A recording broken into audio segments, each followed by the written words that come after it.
Yo, what's up mga idol? Magandang hapon at ayun, mabira kami ni ring apat kami. Yan, si Kaputol, si Ken, si Imod. Ayun, at ang target namin ngayon ay Tugos Duyay. At ayun, wala na intro, tara na, let's go! At iyon, what's up mga idolo? For today's video ay ayan na nga ni at mag-target kami din sa Tugos Duyay at nandito na tayo sa Libtangin Bridge at kasama natin sina Imon, si Kaputol, tsaka si Ken. Ay si Mian ay pagdesisyonan ko adaan at hindi na nag-chat. Ayun pala naman ay may inagawa do sa bike niya. At maya pa man din nakaabot na kami di sa Masiga ay may naaninagan ako'y parang kilala ko wari rin mga idol na eri. At abay, kilala ko nga ni. At iyon, at naabutan na nga ni. Ayan. Shout out! Shout out! Saan ang ruta ninyo? Tugos Duyay po kami. Ha? Tugos Duyay. Ay, oo. Saan po kayo? Ako may bayan. Ay, buwak naman. Oo. Kung may bagong... Ay, parang kilala ko itong dalawa na ito. Ano mo? Ah. Yung matira sana ako ng puting buhangin. Opo. Kaya lamang ay agapihin na ako. May nakasabay tayo dito mga idol, yan. Shout out! Ayan, taga Binavista and... TV. Ay, mga taga buwak to ano? Ay, Mugpog pala yan, Mugpog, yan. Wait, asan? So yun, ingat po. Ingat po, mga nila ka lang. Oo, sige. Ingat. Yan, tara, let's go! At pagkatapos nga niremate ko at pinang-iwanan nga ako nung tatlo ay dalit-dalit papunta nga kay Mian at ayun na pagdating namin din naman di sa may kanto ng bahay ay abay wala pa si Mian ay sabi ko ate ay puntahin natin at alam natin kung yun ay masama o hindi at nandini nga ni si tatay niya ay sabi nag-aayos doon ng bike at tingit anong daing aso ay pagdating nga ni kita mo naman ng kintab ng bike talagang nilinisan maigay sabi ko tara na wag nang linisan yan ay tingit maya pa man din isama man din agad so at yan kami lima na ayan nandito na si Mian kasama natin si Mian ngayon ayan tara na let's go. At pagtinganin namin din sa kanto ng Kawit, ayun, liko na, sabay overshoot pa si Mia. Talagang kargado si Met, overshoot pa. Ay, sabi ko, tandaan lang tayo din at ayun na, pagdating man din ay nagsimula na, sabi ko, trangkuhin ninyo at ang tayo mapaaga ng uwi. Ay, buti lahat, hindi man road bike ang dinala ko. Kung road bike ang dinala ko, ay budol ako din Ayan na nga ni, at ayun si Mia nandiyan sa huli. Iyan, si Kaputol pala ang huling-huli at ayan na nga ni. Dito sa area na to mga idol, magsisimula na yung mga munting ahon at ayan na maya pa man din ay nagbigayan na agad ay kaaga-aga pa. Ay kita mo ni Yoko na agad di Kaputol ay habol tayo at mahirap maiwan ay palibasi sa ni tayo maiwan at ayan na kumarga na si Mian kita mo naman parang sipang lalaki yan ay talaga naman ay kainaman ay kalakasan nandun pa si Kit at may si Imot wala yan napakaangas may patalong pang nalalaman ay kalog naman ng head parts at maya nakat yung video ko at nandito na nga kami sa ibabaw nung papunta ng Tugos Duyay. Hindi ko tuloy na i-video sa inyo at din napakita yung lubak-lubak at napakagandang trail. Ay sana ay ayun, mawawala na yung trail na nadaanan namin noon kasi gagawin ng kalsada at ito na yung trail na nasabi ko.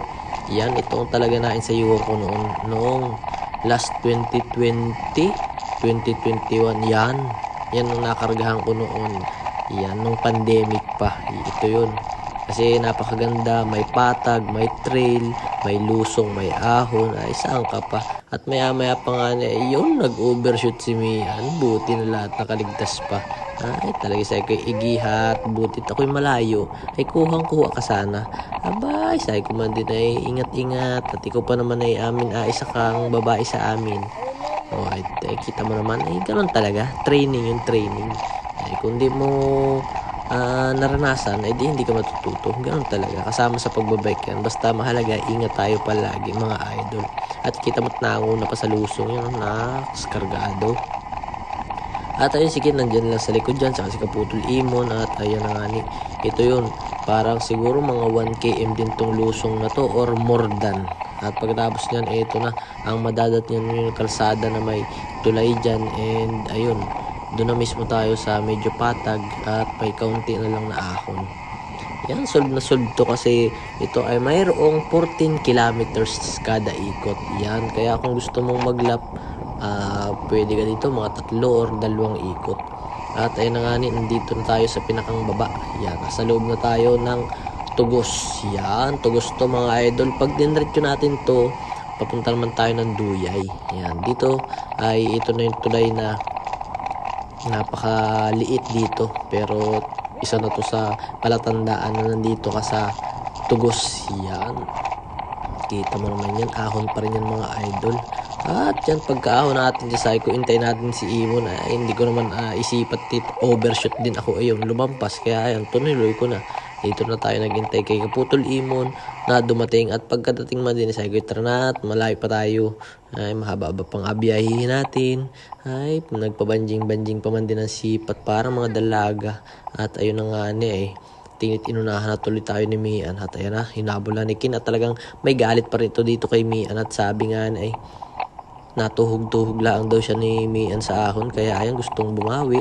Ay hala, pagbigit ng magkaalaman, ay sabi ko di lang ako sa likod, bidyo-bidyo lang man din.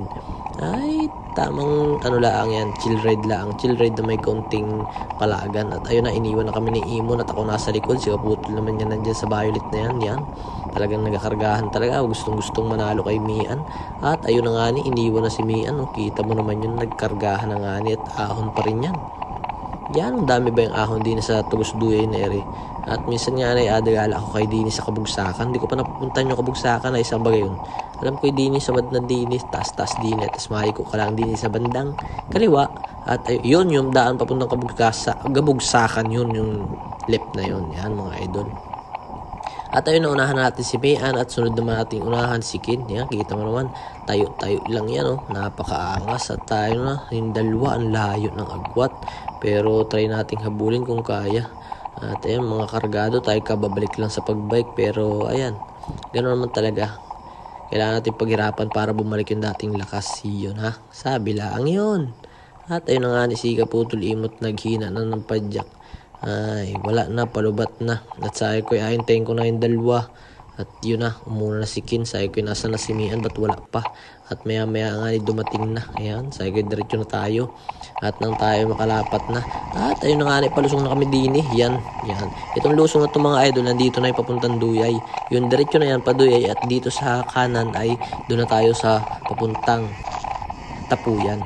At ayan, pagkaliko nga namin din, napagdesisyon na namin na doon na sa ilog daw dumaan, ay yawa.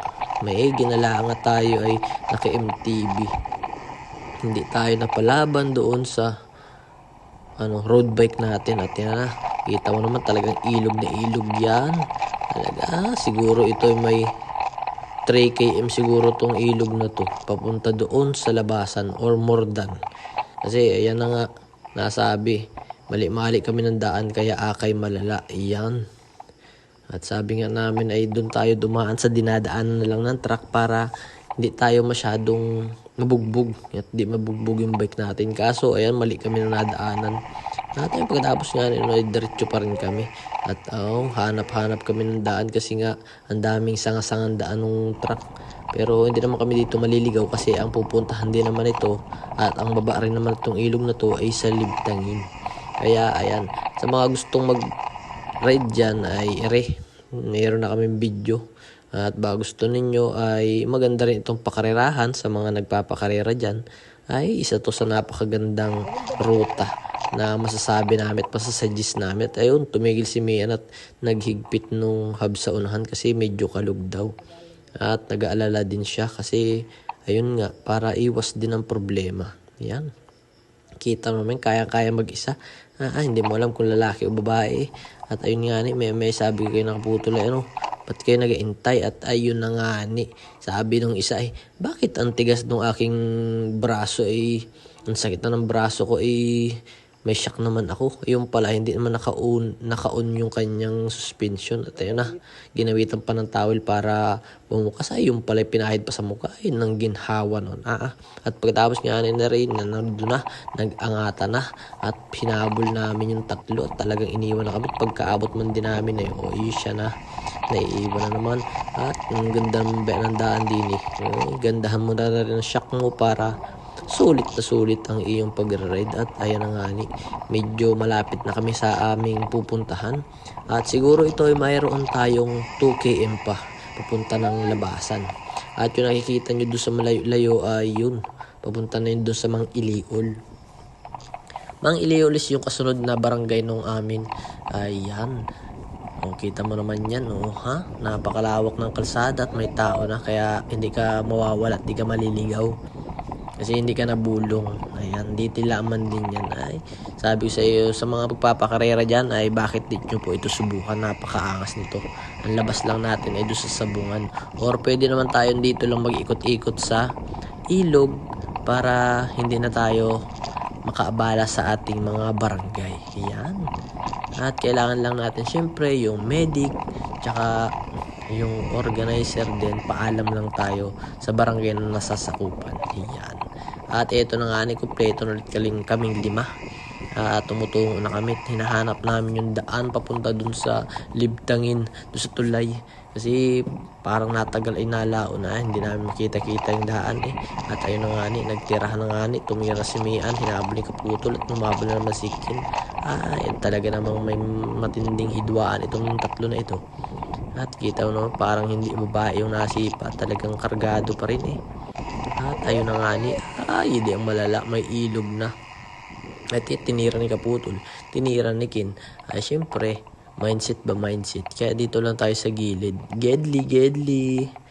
At yun ang akala ko. Kala ko baga naman ay isang ilog na mababaw yung atawiran na yun. Sabi ko safe naman na. Kasi sila nagbasa ng paa, ako hindi. Sabi ko tuloy yan. At yun na, natatanaw natin tower. Ito yung palatandaan na malapit na tayo lumabas kasi nasa may amin yung tower na yan. Sa may Libtangin Bridge. At ito na nga mga idol, dire-diretso lang tayo. At ito na, sabi ko bakit parang si Kaputol Imo na wala pa. At ayun na nga ni, binalikan ko. At pagbalik ko nga ni, tumigil pa sa may likod kasi yung kanya daw hydraulics ay humihina na yung preno. In-adjust muna niya. At ayan na nga ni, in-adjust nga ni naman at para daw malakas yung preno. At pagkatapos man din ay sabi ko tara na at malapit na tayo naayos mo pa yan, hindi mo naman kailangan preno. At pagkatapos nga ni ayan na. Kala naman daanan ko. Di syempre dito sa gilid.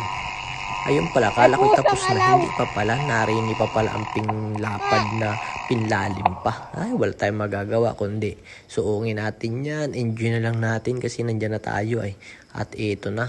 Nagbulawlaw na nga ni kami din basa akong basa. Repak na lang pagkatapos. At inunahan ko na nga ni. Kita mo naman.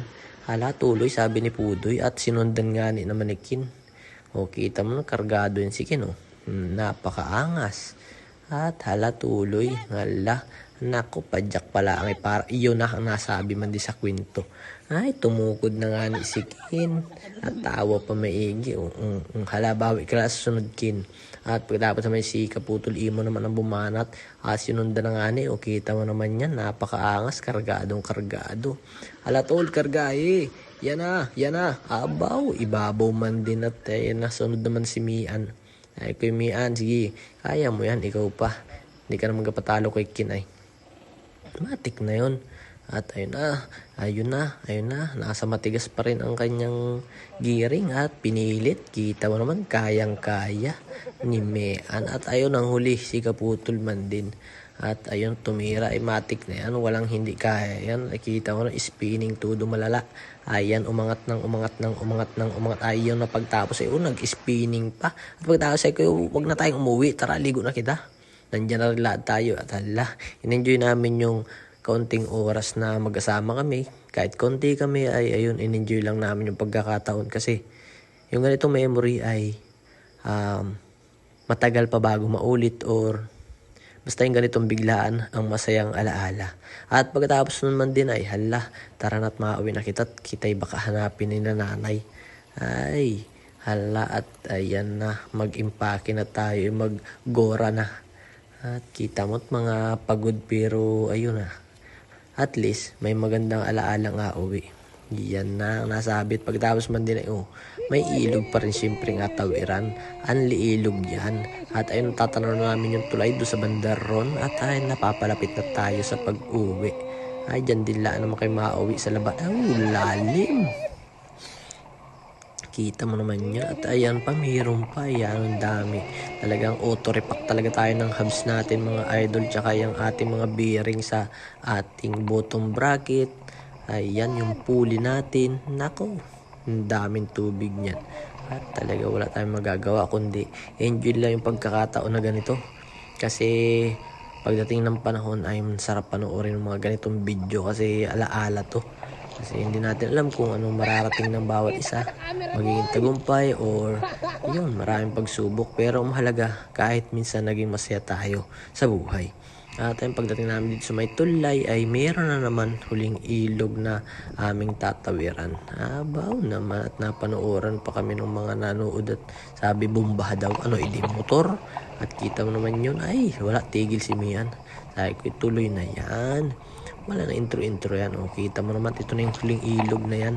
Napakaangas, ang lalim pa rin. Ay, may tricycle pa nagalinis. At ayun, pagtapos man din na, siya na. Papunta na tayong labasan. Kasi, ayun, hanggang dito na lang yung ilog na to. At, thank you. At yun, hanggang dito na lang yung aming video. Ay, sana ay magustuhan nyo. At, yun, mag-sit na rin kayo at baka makulayan din. At hanggang dito lang. Ride safe sa ating lahat. I-subscribe yung channel ko at yun, follow mo na rin yung aking mga account, mga page.